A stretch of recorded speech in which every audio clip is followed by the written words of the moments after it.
Like as soon as they all kicked in with that live action marketing, they were all equal quality in my mind. Just 3 showed up, and 3's like, we're here to bring quality, and that quality's here to stay. It's just as good as the Paramount show. No. I think that's a little bit of a reach. Ah!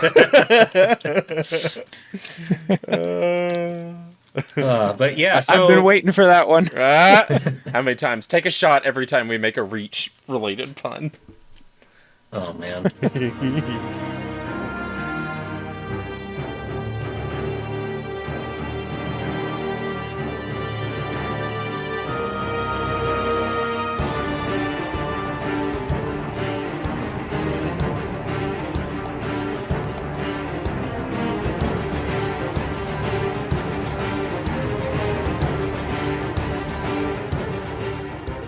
Hello, everybody, and welcome back to the Gameboys podcast. My name is Asa, and I'm joined by my lovely co-host, Christian.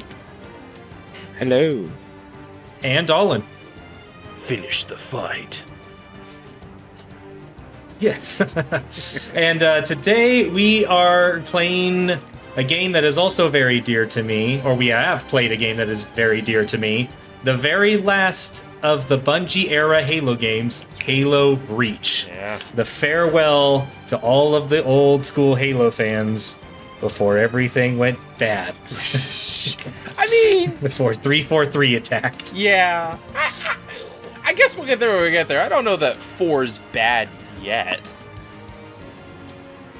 Bad's a strong word. I don't think I would... Spoilers for when we inevitably play it. My opinion could change, so who knows, but... It's very middle of the road. It's the beginning of the end. But we don't have to worry about that right now. We have another fantastic game in front of us to talk about. This is true. And that is the glorious prequel game of Halo Reach.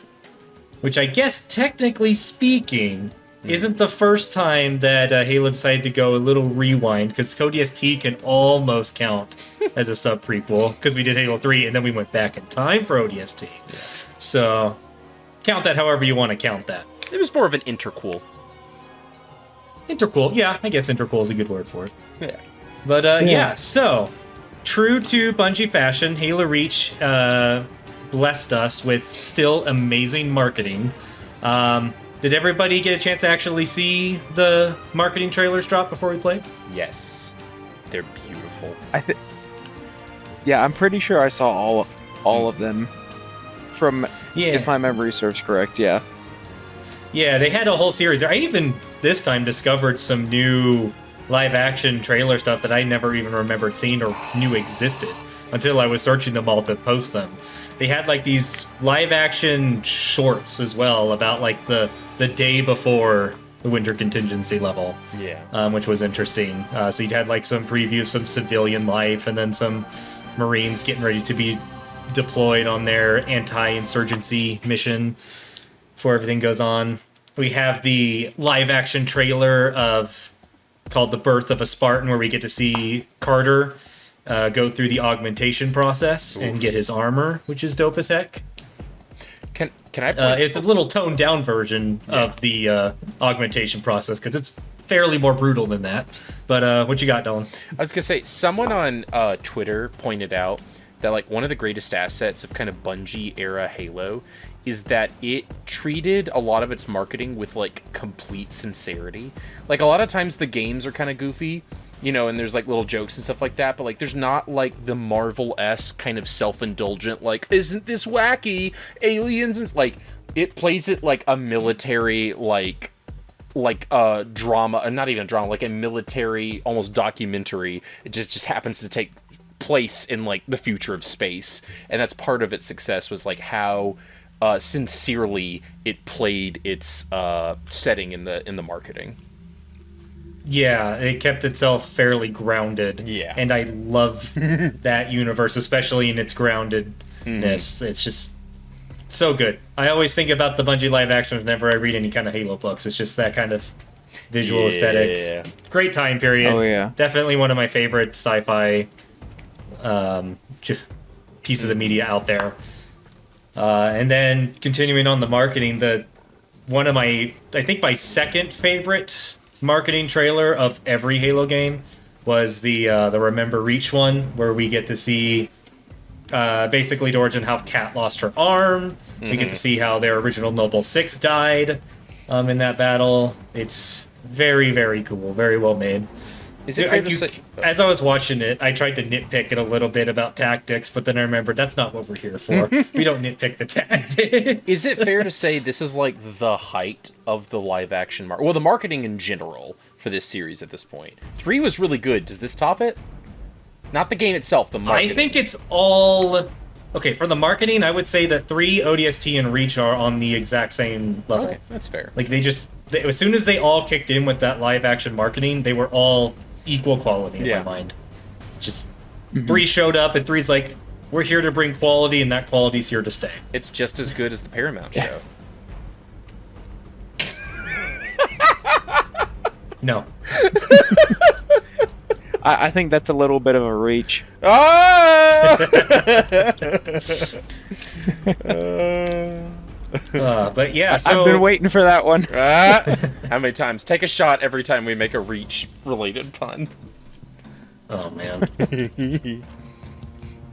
Alright, but anyway, Christian, so Halo Reach being a new game to you, how did you think about the marketing before getting into the actual gameplay? I would say I feel this way about all of the live-action Halo marketing. These trailers are, like, top-notch. Out of all the game trailers and marketing that I've seen for a game, I do not know if I've seen anything that is even on the same level as this. Like, this is so over the top, but not, like Dallen said, not over the top like MCU making it goofy. It's like so over the top serious. You're like, I would pay money just to see like a movie in this style. So I am just so hyped to play the game. Like, these live action trailers are so well made and so intense that, like, you can't help but, even like we've already finished the game, even after having finished the game, you watch these trailers and you're like, I gotta play this. I gotta go back. Like, it's just that good. It just it has that much of a grip on you. It's like the trailer just reaches out and grabs you, you know? I may be stepping on your toes, but I have a fun fact about the marketing. Go Lay it on me. It's the most expensive marketing budget for a game at that time, at $6.5 million, beating the previous record holder, who was Halo 3. It had to have paid off, right? I don't know if you ever followed up on, like, how much money they made off of that compared to, like, their budget and spent on advertising, but I imagine it would have to have paid off. $200 million in just the first day. Yeah, that feels great. Yeah. But yeah, just one last comment on marketing. This is definitely my favorite, like, trailers or marketing for a game of all time in my mind. And when I try to think about, like, games that really stuck with me in terms of, like, their trailers or advertisement, the only other one that jumps to mind initially is, funny enough, an MMO, Star Wars The Old Republic. Oh, they've got pretty good marketing too. Yeah. Their initial launch trailers are incredible. But they are CGI. I mean, we have the difference between the live action and then the animation trailers, but I think both of those will stand the test of time. If we're tangenting, which we never do on this podcast, I would like the viewers to know that we do not do tangents here on the Gameboys podcast. That being said, if we're tossing in good game trailers, I gotta give it, not to everyone, but that one friggin' ESO trailer with that knight, that human knight just, like, standing his own against the adventurers or whatever, and you're supposed to be rooting for the adventurers, but everyone's like, knight, knight, knight. That was pretty good too. Yes, every human fighter enjoyer was happy that day. Yeah, I'm not even a human fighter enjoyer, and I was like, yeah, human supremacy. Have you seen that, Christian? I want to say I have, but I want Hey, Editor to go Dallen, back and watch it. on screen, please. Thanks. Yeah, put it in here. Well, I know what we're doing afterwards. Oh, man. Yeah. All right. Well, with that, Christian, what kind of fun facts do you have on your agenda for us? I have a few. So, Dallen are already touched on the marketing and the payback from that, so I'm gonna jump over that one. Sorry. Oh no, you're good. Here's one I thought was interesting. The number of achievements, excluding DLC achievements, for this game is 49. And from at least my research online, again, I having not had a ton of experience with Halo, I didn't know this about Bungie, but Bungie apparently loves the number 7. Yes. Oh, yeah. And 7 times 7 is 49. Oh, my word. And that's apparently why there's 49 achievements instead of an even 50. So I thought that was kind of interesting. Yeah, that's on par. Yep. The release date for the game, September 14th, is the same day when Earth's orbital defense platforms were activated in 2552 Okay. in the game. Nice. So there you go. Interesting. Another number 7. The release date for the Noble Map Pack was released 77 days after Halo Reach released, which is another reference to the number 7. A majority of the Army Troopers and Marines that you encounter within the game are named after Bungie employees and notable community members from That's the fun. area. I didn't know So that. that's fun. Let's see. No, I'm just envisioning like some kid playing Halo Reach and accidentally killing his dad. As a Marine in friendly fire. Before they decided to make a prequel, Bungie was going to make a follow-up to Halo 3 with John 117 as the main protagonist of it. As in Master Chief? John 117 is Master Chief. I don't know why this suggests that... The information suggests that as if it's someone different, but why? How is that a fun that fact? would be Halo then? 4. Fun fact. They were planning Halo 4 with a new protagonist, John Spartan Man. John Spartan. Well, forget I said that. This is the first and only Halo game with a customizable protagonist. That is So there you go. Yeah. Oh, that's so funny. Hey, does Austin, does Noble 6 have like a canonic appearance? Is it just the default, or? I guess, yeah, it would just be whatever's the default armor that you Okay. basically spawn with. I was I interested. think Well, I mean, you're gonna show us an action figure that the viewers are not gonna see. yeah, but I mean, I have the default armor guy. Okay, that's actually pretty cool. Yeah, that is cool. Maybe you can But send it's me also pretty much the same armor as like the noble who died in the live action trailer. They pretty much wear the exact same set. Nice. But yeah, you were talking about you're stepping in on my territory, Christian, because you talked about some insane development history, which I'm gonna talk about now. No, but for real, honestly, this section's gonna be a lot shorter because go back and watch the ODST episode. This is the other half of that coin. Remember I told you there was that game Halo Chronicles that was also maybe related to like a TV show at one point? There was like a lot going on after 3, and it kind of busted up. And I told you like a small portion of the team went and made ODST, and the rest of them were like, what do we do? Halo Reach is what they did. I mean, and he's right. A couple things were tossed around early on, like, do we make Halo 4? And they're like, nah. I think they knew at that point. I don't know this. This is conjecture. This part I'm about to say.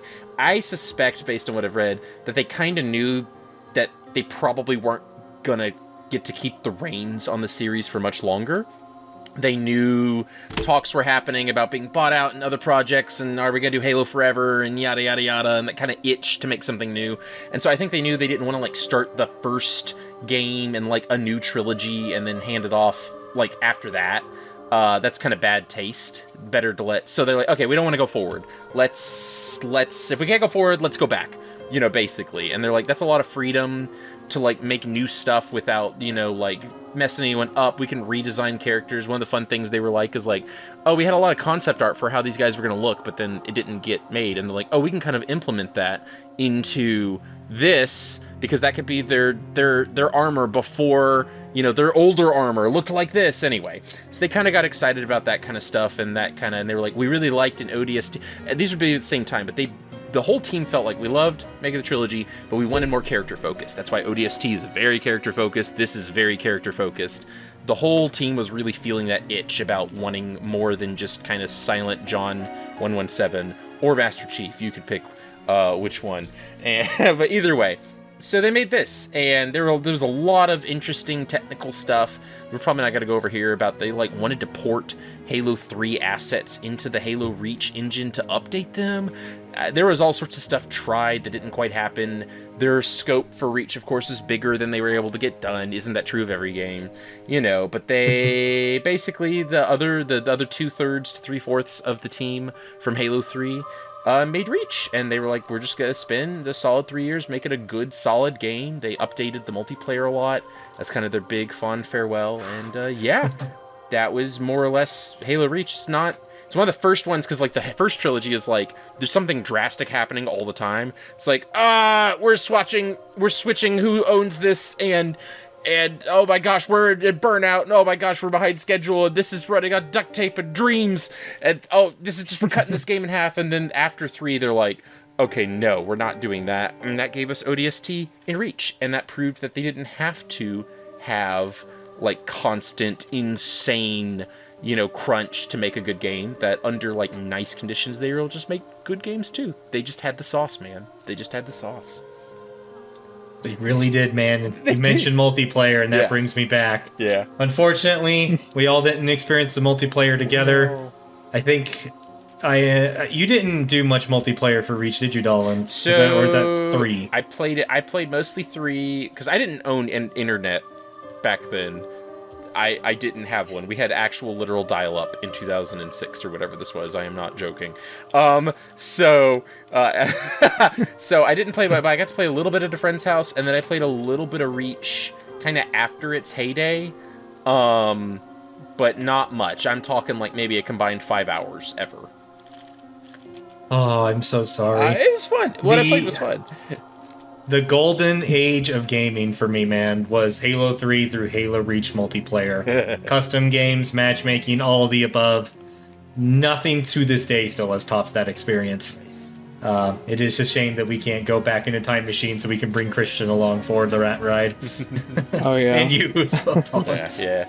Man, nothing beats a full lobby of friends in a custom game just goofing off in Halo. Yeah. Nothing tops it.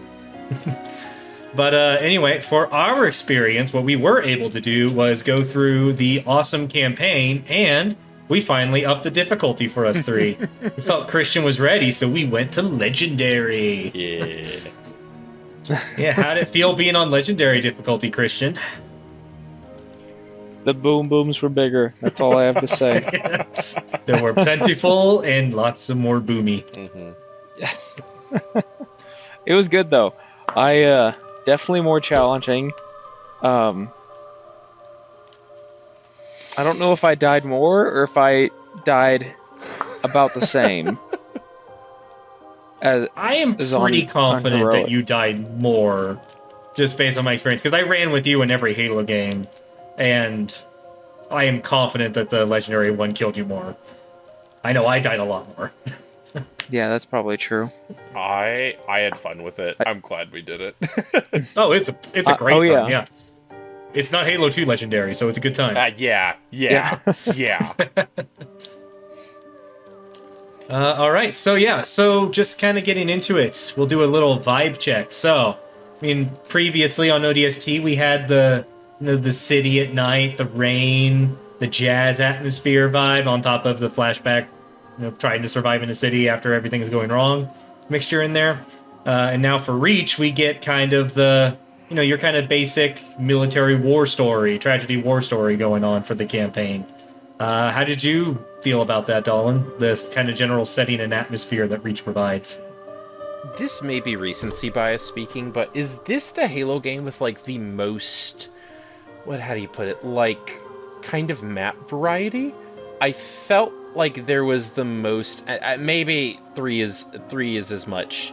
But I really felt like there was a lot of variety in this game. If ODST's kind of overwhelming vibe is, like, one super consistent, like, kind of vibe, like you're stuck in this rainy city as a normal dude is like the vibe, right? And everything kind of ties into that. Halo Reach feels sort of like the opposite, but still with the same amount of quality. It's just like a horseshoe where they're both around on the quality. But this is just like, there were snow-peaked mountains. I remember flying above the city. I remember feeling like there were kind of those deserty sandboxes like Halo 3 had. I remember a surprising amount of interior battles, like in places that weren't alien gray concrete structures, which is, let's be real, most of the original trilogy, when you go inside, it's a bunch of gray boxes. It works, I'm not knocking it, but like, I vividly remember, like, when you're in the skyscrapers and it's like, it's furnished and has like I don't know. So yeah, kind of the vibe for this one for me was like, I felt like it was Bungie being like, this is our last one.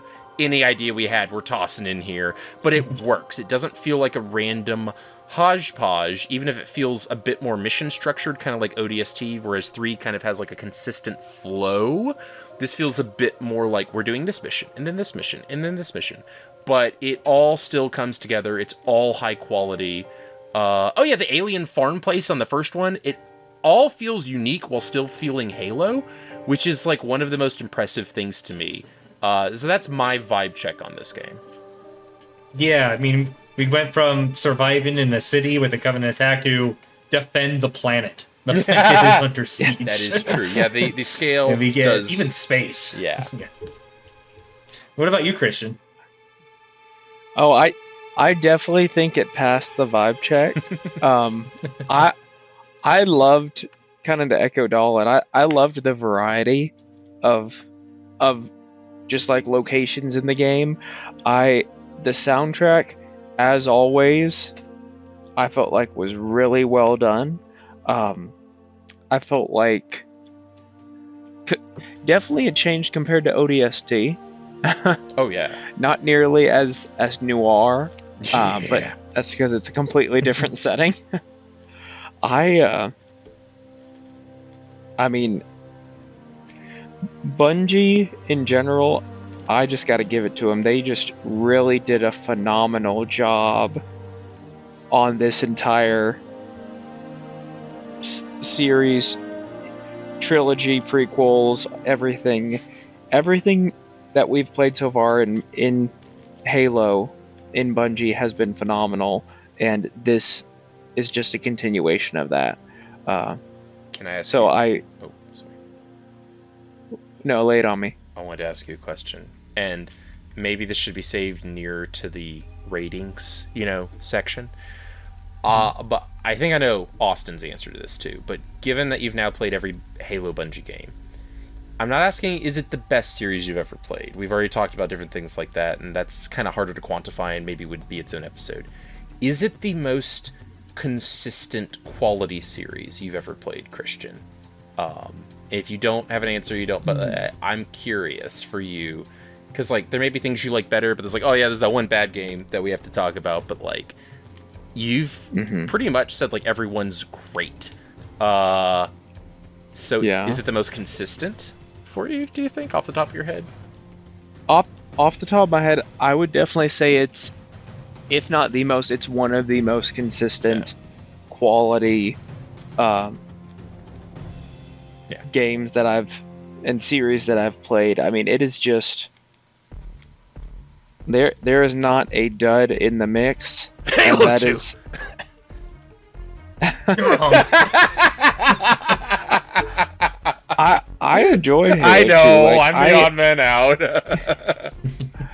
I mean, yes, like every game has like minor flaws, like, but I mean, this just every single game has been very high quality, very consistently well made. It doesn't feel like corners were cut, even on when there was like they had to rush and get the game out 2 months earlier and things like that. So and like it's not plainly obvious that they did that. Like it is very, very well done, and just the hat that I'm not wearing goes off to the team. Can you believe that those, was it 4.5 games, came out over the span of 9 years? Yep. Wow. That doesn't happen anymore. Oh yeah. Nope. Austin, I know you're leading this, but I am curious for you, off the top of your head, most consistent quality series of games? Thinking about if the condition of this answer is strictly Bungie Just era Bungie, Halo, just Bungie. then yes, Halo is the most consistent. If I have to start factoring in, then I have to give it to Devil May Cry. What? Because Devil May Cry only had one bad game.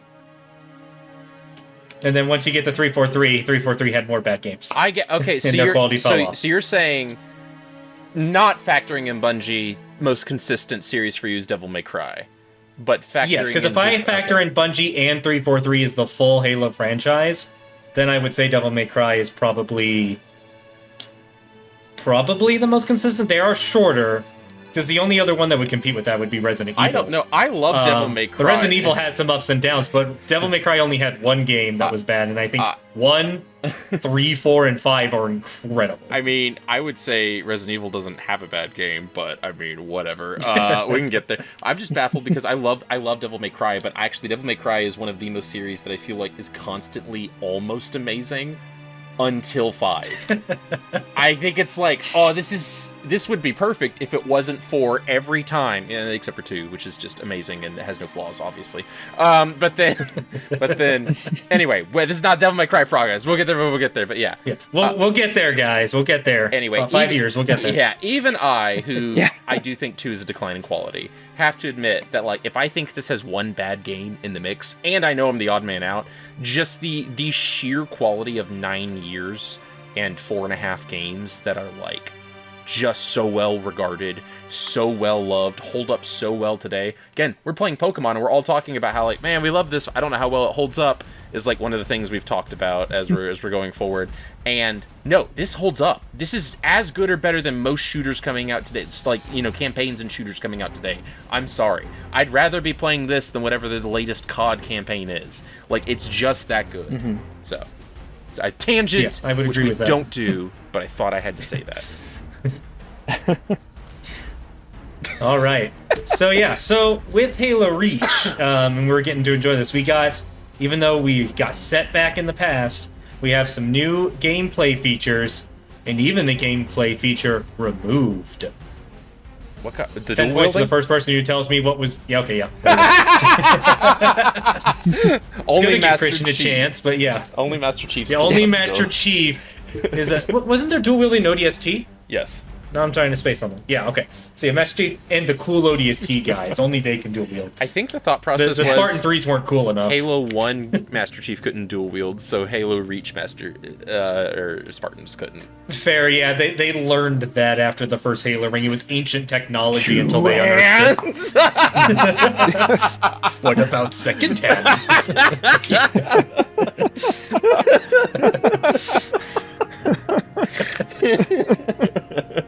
Humanity discovered the second hand sometime around Halo 2. But yeah, so...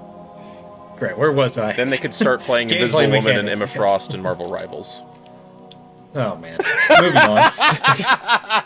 That's a different podcast. That's the After Hours Gameboys podcast. Oh, you don't want After Hours, Dallen. Oh, no. Oh man. Oh, man. But yeah, so gameplay mechanics. So in Halo 3 introduced, like, kind of armor equipment. I think they mainly just called it equipment at that point, where we're able to pick up stuff like a deployable shield, a bubble shield, the flashbang, invincibility, active camo, etc. And then now Reach gave us armor abilities, is what they dubbed them, where you always typically spawn in with at least one ability, typically the ability to sprint for a small period of time, and the infamous heavy breathing that every Spartan does before they get out of breath after 3 seconds. I mean, they're carrying like I still love it, 3-ton armors. They're allowed to huff and puff about it. I guess so, but they're also physically augmented superhumans. Yeah. So, yeah, whatever. But yeah, so we have the armor abilities, which give us, like, we get jetpacks, we get the ability to do kind of like a modified bubble shield that actually provides healing. We get the really fun armor lock ability, which was arguably way more fun in multiplayer than it was in campaign. When you guys trying to go and run you over and you armor lock and blow him up. Yeah. That was very fun. You got the new hologram to distract, more effective against AI than it is against humans. Ooh, yeah. But there are some fun multiplayer clips where somebody falls for it and gets brutally annihilated. And then one of my favorite new additions to Halo mechanics is the assassination system, where you can hold the melee button behind an enemy and perform a really elaborate, cool execution on an enemy, regardless of what kind of enemy it is. I had a question about that because you played the multiplayer. Yeah. What tactical benefit could that possibly give in the multiplayer that just a punch to the back of the head that instantly kills doesn't give? Nothing. It's pure style. Yeah, I'm just glad that you have the option. You could just tap the button and just get it over with and move on, or you can style on him and just execute him for fun. Because, I mean, I guess the only tactical thing is demoralize. Demoralize. Like, are you invincible while you do the animation?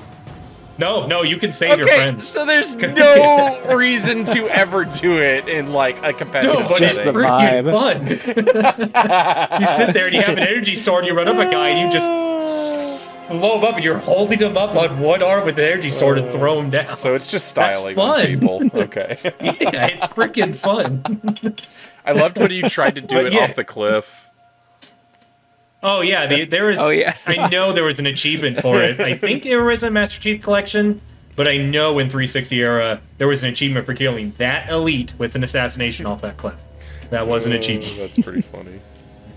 It is very, very fun. So, how did those mechanics? How did you feel about those mechanics, Christian? Those add-ons? I thought it was great. I loved actually being able to sprint. That's something that I... Ever since I was a boy, I wished I could sprint around. Yeah, I've always wanted to run. But yeah, I thought that was great for, like, if you're trying to get to another spot of cover or just trying to make it through the game, or if you see a grenade, run and grab it. Or run away from the one that they just threw at you. Yeah, do it for the boom boom. the primary abilities that I used was sprint and jetpack. I accidentally picked up at one point the, what was it called? The like invincibility when you like crouch down. The armor lock. Armor lock. Yeah, I accidentally picked that one up. And I kept on forgetting that I had it, so I would be like, okay, I'm gonna run and go get that. Crouch. Take a knee. And then, like, so I just had to sit there and wait for it to run out. No, you can And then let go. Were you holding it? Yeah, you don't have to You just let go. hold it the whole way. You can end it early. I didn't realize if I let go, it would stop.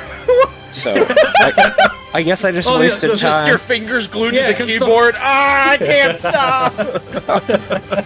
My fingers If only locked there was too. some way to fix it. I wish there was some way to fix this. Oh my gosh. My favorite thing to do with the armor lock is just to rapidly tap the button because you do a little dance. Because you don't Sing a fully little crouch song. on the ground. Get down tonight. Get down tonight. I'm sorry, that joke was a bit of a reach.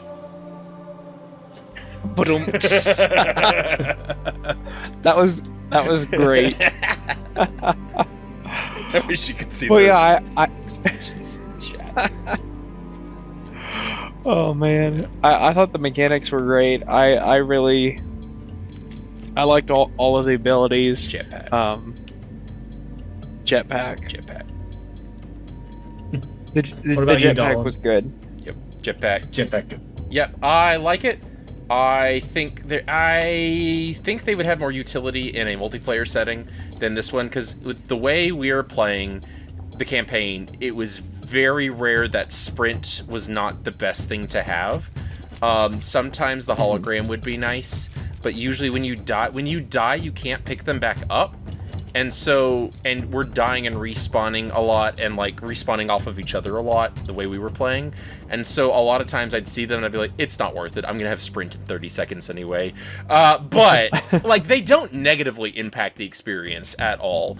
And I could see how it might be broken if you could keep grabbing some of the more valuable ones in the campaign. But I also kind of felt like this is fun. It would probably be more fun in multiplayer, I guess is how I felt about them.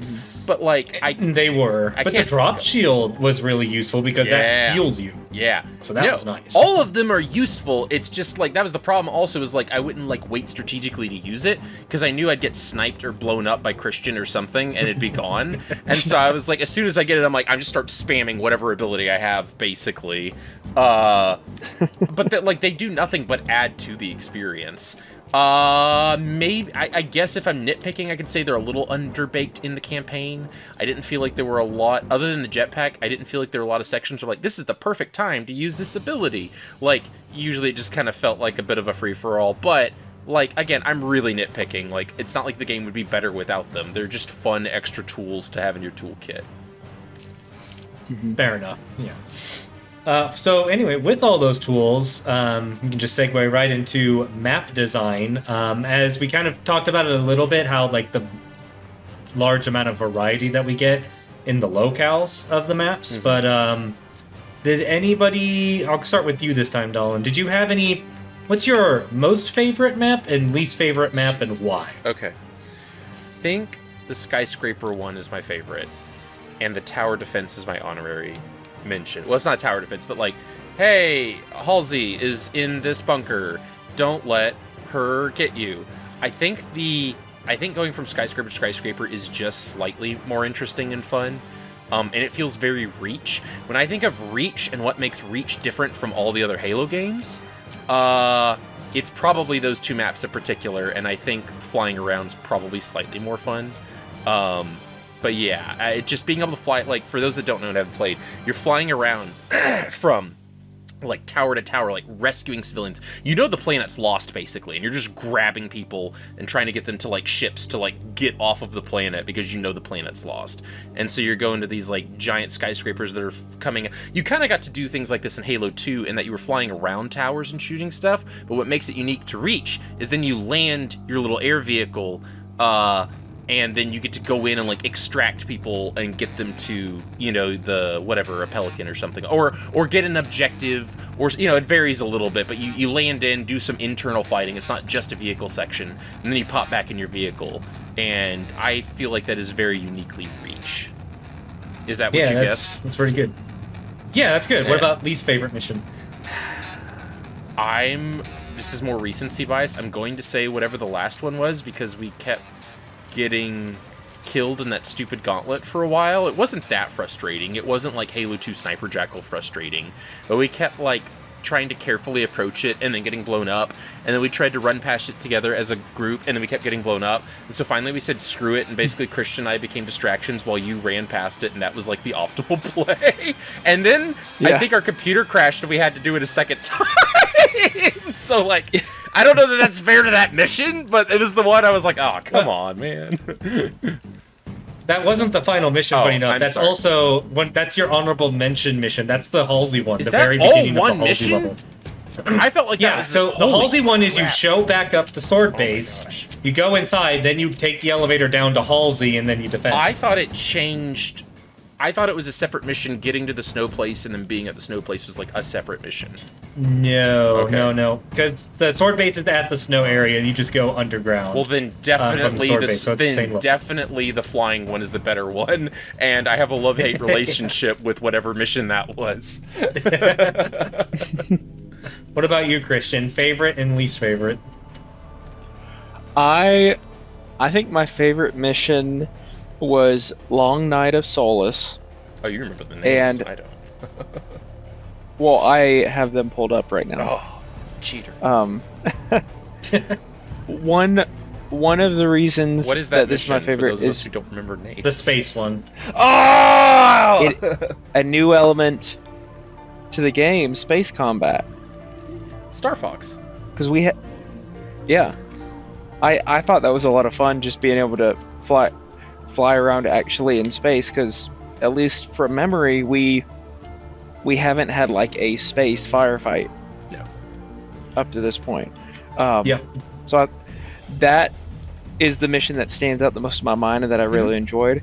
And then the other, I can't remember which mission it was. I think it was. There was one section of a mission that I just thought was funny.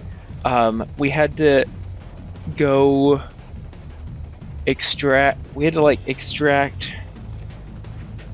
I think it was the skyscrapers mission. We had to go. We landed, and it was like we landed at a nightclub. Yes. Yep. And you go in the nightclub, and it's just 4 hunters in there.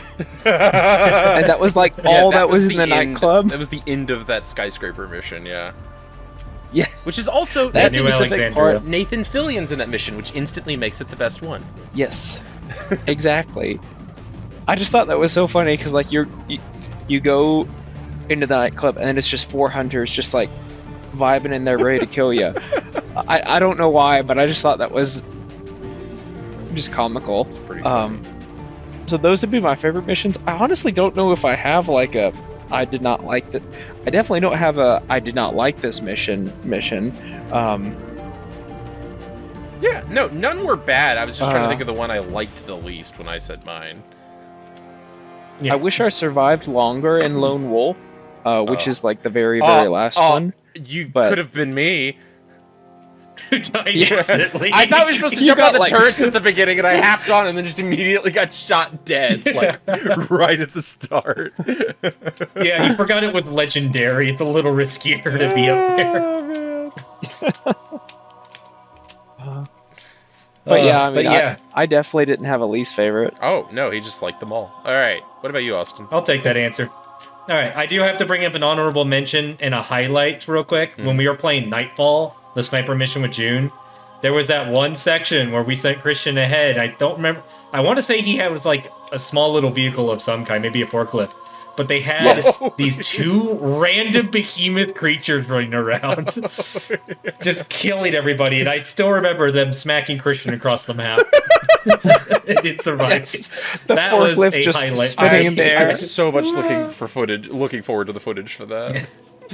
Oh, yeah. So that's an honorable mention. I think we're pretty much all in agreement on the favorite mission being the skyscraper flying around New Alexandria. That is a really good mission. I love the variety. I love visiting all the maps that you remembered. Like one of the interiors was basically a touched up Halo Reach version of a Halo 2 multiplayer map. And we had the revisit of the Marine losing his mind. Oh, yeah. Inside of that building again. He We, of course, had Nathan Fillion. He seems so much weaker comparatively because it's like they all lost their minds to Eldritch Abominations. He just lost his mind to aliens. Yeah. Different breed. Although, But, I will point out, yeah, so that mission. Christian's favorite wasn't that one. That was his second favorite. His favorite was the space mission. Oh, yeah, his was. Yeah. Okay, so this is where it's going to get funny. My least favorite, and I still love every mission, I just have to pick which one do I have technically the least amount of fun on, is Long Night of Solace. That is my least favorite. I love the space combat, it's fun, but I prefer to be on the ground shooting people when it comes to Halo. I prefer it, but it's still good. I have a really fun time. It's a good pace breaker. You're doing all your cool little fancy spaceships and fighting. Then, like, when you get to board the ship, it's incredible. And then you're on the Covenant ship doing all the fun shenanigans. It's awesome. It's technically slightly lower because I would prefer, shooting people, aliens on the ground than shooting spaceships. Slightly. Star Fox 64 That's the only podcast reason. win. Still love the mission. Yeah. And then, but yeah, honorary mention on Lone Wolf. Lone Wolf almost would be it if it was an actual full mission, but since it's just a little prologue, how long can you survive? I can't count it, but I love it. I love its concept of just, you are the last surviving member of your entire team. Everyone else is gone, you stay behind. Yep. Survive. Yeah. With no chance of survival. And then you get the awesome cutscene watching you just basically die against the elites kicking butt for a while. Unless you're not the last person surviving, and then apparently you get random armor for your cutscene that we found out. Yeah. It's like, who are these guys? That's not me. It was like stupid meme armor too. It was not like I had like a yokai mask like just in the dirt at the end of the game. Yeah, I have no idea why it did that. I don't know if it did that on the 360. No, it didn't. Another complaint about this is the MCC collection does not play the credits like it's supposed to. After you see that shot, you're supposed to like be given a moment to like reflect and absorb, and they play really somber credits, but like it just goes back to the menu at the end of the game. Just puts you back. Like, darn MCC collection. Yeah. I mean, we've praised it a lot for bringing these games forward, and I do think that's true, but the more we've played, the more scuff we've found, I feel like, at this stupid thing. Yeah, I mean, I feel like, sad to say, like, after playing all of them on the almost all of them on the MCC, we have another one left. That's right, there is another. The most scuffed one was Halo 3 on the MCC. Yeah, which makes me hate MCC more because it took the best game and just did terrible on its port. We couldn't even play it unless I was hosting. Yeah. Yeah. Which is just the amount of lag and terrible design of that one is so frustrating that it did that to the best game. All of them have the amount of lag you had in 3 is the amount of lag we had in every other game, just so you know. The lag is always that bad. True, yes. Yeah. Mm-hmm. But at least it doesn't care who's hosting. Yeah, no, there's extra stuff. Because it was just Halo 3 that just destroyed it. And I still don't get why they had to have that latency on the campaign. It can't be that hard. No other modern game I've played with like campaign co-op has that problem. Dude, you and I play... The 360 didn't have that problem. You and I play Rev 2 on like Parsec or like Steam Play. And Steam Remote Play, and it's more responsive than MCC collection. Get it together, 343. Well, yeah, they're not going to, just FYI. They're Halo Studios now, Austin. That makes it they better. Can't fool us. Like all things today, after they do terrible things and nearly criminal things, they change their name, and then that makes it all better. Yeah. But anyway, does anybody else have any, like, favorite, like, memorable moments of their run? I mean, for me, my favorite little moment of our run specifically was Christian with the giant, weird animal creatures. And then maybe you finding the instant death wall by crouching into the wall and dying. I'm coming. Alright, come here. Look at me.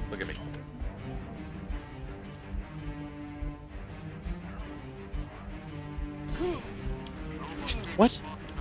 How did that even happen? You just crouch, come into the wall.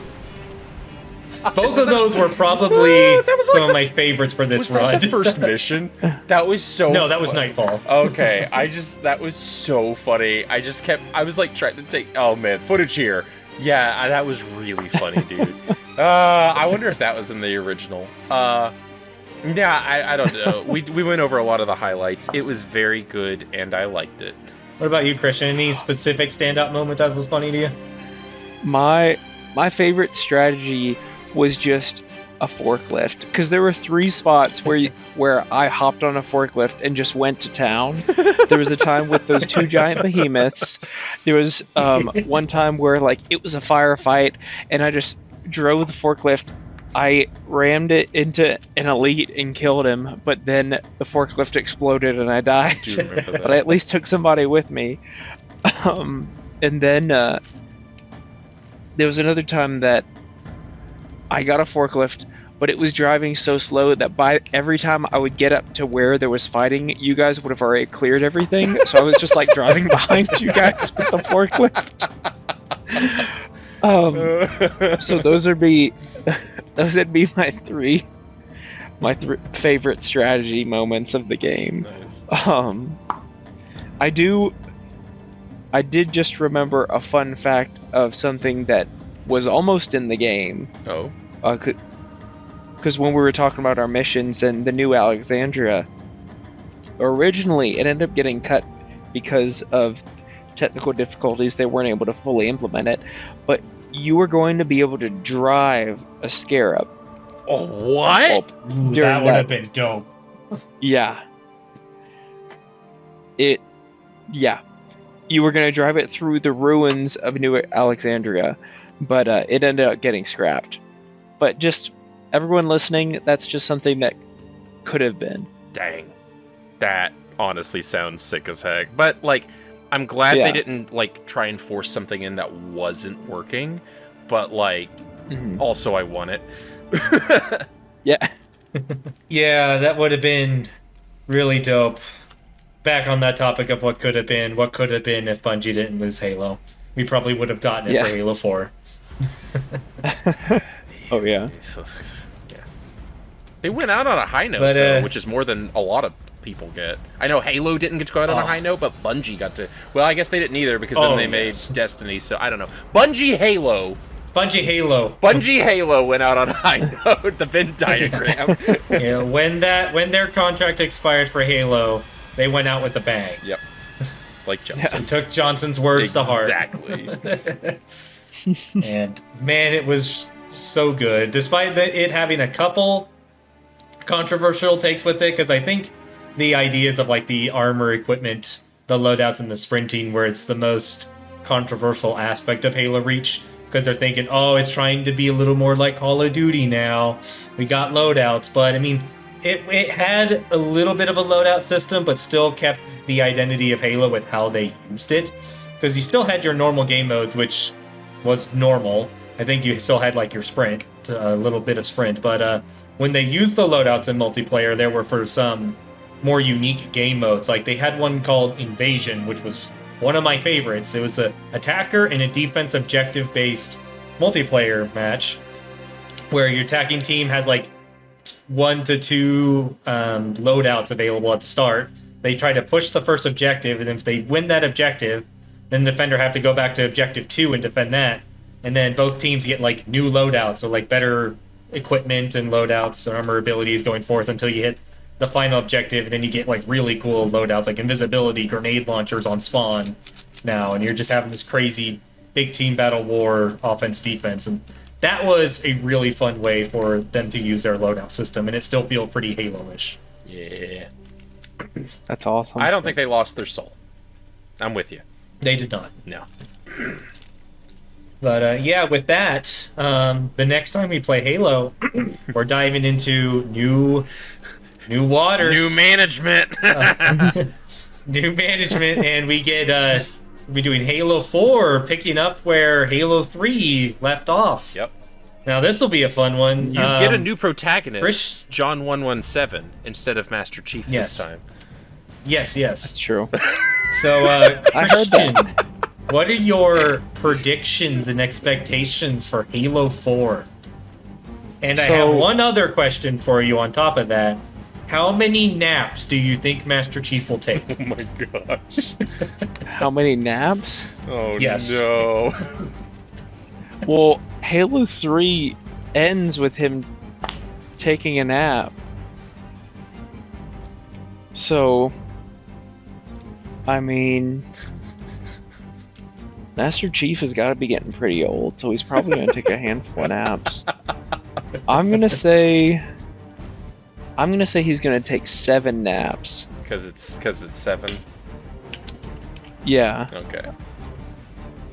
I'm going to say 7 naps. I predict that he's going to only have 7 toes Oh no! by the end of it. Oh no! Count the toes. Are I think I feel like things are gonna get crazy. This party's getting crazy. Let's rock. Cortana's gonna inhabit a robot, and she's gonna be like a physical character. Does she kiss Master Chief? Oh, 100% yes, but only on the outside of his helmet. Okay. And I'm gonna say Master Chief continues to be able to dual wield. Okay. All right. That's all I got. Yeah, I guess I can't give Sounds predictions because I'm gonna give a prediction. You know what happens. I'm gonna give one prediction. I think Austin is still going to consider this the worst out of the ones we've played, but he's going to rank it higher than he thought. Not a lot higher than he thought he would, but it's going to be slightly better than he remembered, because now it's not going to be as fresh of the disappointment, and he's going in expecting it to not be Bungie. And for a not Bungie Halo game, I think he's going to be like, it was pretty good. That's my prediction. I feel like that has some merit. We'll see. Because I know at the moment what grieves me, and the only thing I cannot remember very well is how exactly did I like the gameplay of it, which will be what this refreshes for me. That'll be the make or break. Can I? I'm going to say one last word that's not a prediction, but is foreshadowing. Or I guess it's one phrase. Quick time events. Yeah. Oh. That's what Halo I'm gonna needed. say one. I'm gonna say one word as well. Retcons. Oh, well. Oh. Yeah. Well, we can complain about that when we get there. Oh, I'm looking forward to it. That's gonna be a fun podcast. Oh boy. Yeah. Much needed. Yeah. Oof. Oh man. But anyway, we'll get there when we get there. So, indeed. To wrap things up, let's get to our tier list. So, I'll go ahead and go last. We'll go ahead and rank this game, and just kind of, with all of the Bungie era Halo games, we'll rank them fresh. We'll start with you, Dallen. Go ahead and give us your ranking because you know for what's the happening. Halo games. Okay, I'm going chronological here. Okay. Halo 1 is a A, because we're doing A to F. Halo 1's an A. Halo 2 is a D+. I'm sorry. Halo 3 is an A, slightly above Halo 1. Very, very good. Halo ODST is an S, slightly below Halo 1. And then Halo Reach is a B+. Maybe I'm the controversial one here. I think it's extremely good, but I also find myself thinking that other than Halo 2, I would probably play any other one before it. But I would also replay this one. If you're like, do you want to play Halo Reach? I'd be like, yeah. But if you said, would you want to play Halo Reach over any other Halo 1, 3, or ODST? I'd go, nah, I like those better. But it's very, very good. I don't even know if I could tell you exactly why, other than maybe the ones I like have like a cohesiveness of kind of what they're doing, and I think that's maybe I value that more than I should. But I don't know. I don't really have a good reason. There I am. Roast me in the comments. I feel like your ratings were a little bit funky just for one thing. I swear I heard you say an S. Well, I'm sorry. They're all A's. Okay, what? But didn't we have A pluses allowed? No, well, I swore you decreased Halo 3 today. No, Halo 3 is my favorite. It's Halo 3, then Halo 1, then ODST are all A, and that's best to worst. And then it's Halo Reach. I could have sworn and then there is no that C. in Halo 3 podcast we all said A plus. Well, we said S plus. We made jokes and said Halo 3 is in its own section, but like the actual tier list. All right, so yeah, okay. So Christian, your rankings.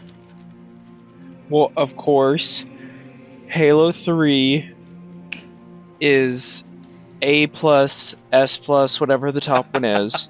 Far end of A.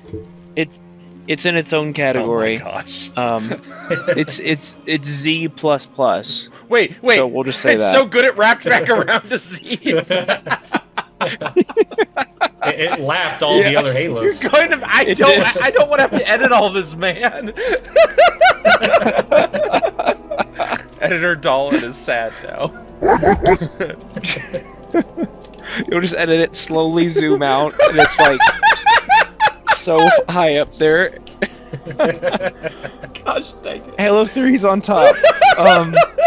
And then I'm trying to remember how I had him ranked before. No, but what do you think now? That's what matters. I want to say I had 3. I want to say I originally had 3, 2, 1 ODST. But they're all A for you still? But they're all A. Like ODST is like A minus, Mhm. just because it was short. Mhm. I would say Reach is. I would say it's above ODST, about where Combat Evolved is. All right, but Halo 1. but there are no which is further to the left. Let's say Reach is a little over Alright. 1. That's fair. So it's, 3, 2, Reach, 1, ODST. but all in A. But they're all in A. except 3, which is But 3 is in plus. Z. Z plus plus. Okay. Okay, in my ranking, well, if Christian's gonna put his in Z, No, Z plus please whatever don't make block, me edit. I'm things. gonna have No. the triple Z 7077 rank. Okay. No, in full honesty, keeping to the proper format, Halo 3 A+, the highest end of A+ possible. But below that would be Halo Reach, also at an A+ in my mind, but below Halo 3. Then I would put Halo 1 as an A, Halo 2 as an A, and then Halo ODST as an A minus. It's my least favorite of them all, but it only goes down to an A minus. It doesn't even come close to touching B rank. And then where was Reach? I somehow phased out when I was trying to keep track. Reach was right before Halo 3. It's an A+. Okay. It's right after Halo 3? Or right before? Yeah, so Halo 3 is okay. the best. Yeah. And then Halo Reach. Okay. Next. Nice. Halo Reach is my second favorite Halo game. Nice. Well, we're all agreed that 3 is the best, it seems. Very controversial Yeah. opinion. We're really rocking the boat here. But it's like we all had fun with Yeah. Reach. The lowest rating for Reach is a B, and that's B+. It's almost an A. And frankly, that's cheating. If I had to buy ODST, it'd be way lower. But If you got to play Halo Reach multiplayer, it'd be higher. that's true too. Yeah, we're only ranking the campaign in 2025. Like, I really want to be clear that is not the full package. Like, by all memory that I have, Reach had the best multiplayer, and that would have pushed it up to, I'm not kidding, probably right below 3 if we were doing complete packages, but we're not. We're only doing the campaign. I do want to clarify that, and so that's why it's where it's at. And it's still a great campaign. I don't even know. Maybe I'm getting Halo fatigue like I got Pokemon fatigue. I don't know if I'm being unfair. There's no such thing. I know. I've had a blast. I don't know. Literally, I'm gonna sound like a psychopath, but sometimes like I go to bed and like your brain just kind of drifts and you think about things, and I still hear and can see like the streets of New Mombasa, and I can see like I forget what it's called, but like the ring rebuilt in 3, and I can still see the first time you land on the ring in 1. And I really like Reach, and when you go, remember that mission? I go, oh yeah, but it's not floating in my head in quite the same way. And I would say, oh, it's because I played the other ones more, but no, I've played ODST twice, and I've played Reach twice. Or maybe both 3 times, but I've played them the same amount of time. And something about the other sticks just 1% more in my brain. But that doesn't mean this one's bad. It's still phenomenal. So, yeah. Roast me. Fair. No, you're fine. I actually have some of the maps in Reach stick out the same way for that. I mean, the Interesting, skyscraper map, Lone Wolf, that one always comes to mind. Cannot forget about that one. Pillar of Autumn is such a good I one. think part of it might be. I think There's a lot of maps that I sit there and be like, yeah, I think about that. It's closer towards the end of the game. Like the last half of Yeah. Reach is just like, it's really super nice. Yeah, And there's no Yeah. flood level that we have a controversial opinion about. We're Yeah. but No flood, and they still managed to do a great game without needing the Yeah. flood. Marty O'Donnell, sorry, soundtrack real quick, did a great job. Also, really interesting. He's done all of these. You can almost barely even tell it's the same guy, but it's still all quality, and he just has some incredible friggin' range. Props to that guy. Oh yeah, when it's Master Chief, he keeps to like the very Yeah. choir-ish, the opera-ish style Halo music, and then it's like, cool, we're doing some spin-off games. We'll do one with jazz and then one military one. it's great. Yeah. Love it. It's very good. But Yeah. yeah. So Yeah. thank you both for joining me on the wonderful Halo Reach adventure. Thank you everybody listening for hearing us talk about such an amazing adventure, and I hope you, if you all haven't played any Halo games, what are you doing? Go play Halo. Highly recommend it. Master Chief Collection's better than nothing. Yep. Especially since they shut down the other consoles. But yeah, get on that, guys. Yeah. And I look forward to seeing you all for the next game. This is Austin signing off. I'm Dallen Malna. I'm Christian, and we'll reach you later. Oh! Hey! I see what you did there! I had to get one more. I had to get one more in. I love it. I love it. Alright, I'm gonna stop the recording. Oop.